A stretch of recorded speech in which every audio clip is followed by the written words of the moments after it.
Rang Undang-Undang RUU pengehadan tempoh 10 tahun jawatan Perdana Menteri akan segera diluluskan sekiranya mendapat sokongan majoriti ahli parlimen pada sidang parlimen akan datang.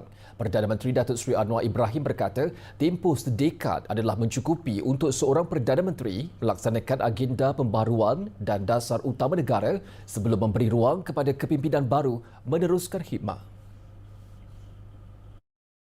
Kerana saya ingat sesiapa yang mahu berkhidmat dengan ikhlas kepada negara, 10 tahun itu cukuplah, memadai untuk dia lakukan sebaiknya.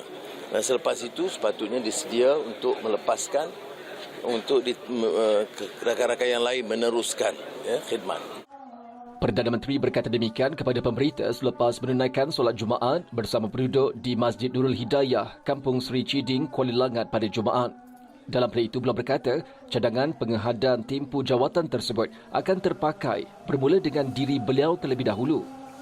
Ya, dia bermula daripada saya lah. Maknanya jangan saya buat undang-undang untuk orang lain. Undang-undang itu mesti terpakai untuk saya dulu. Menteri di Jabatan Perdana Menteri Undang-Undang dan Reformasi Institusi, Datuk Seri Azlina Osman Said pada Jumaat dilaporkan berkata, RUU pengehadan tempoh jawatan Perdana Menteri kepada dua penggal akan dibentangkan di Dewan Rakyat Isnin ini.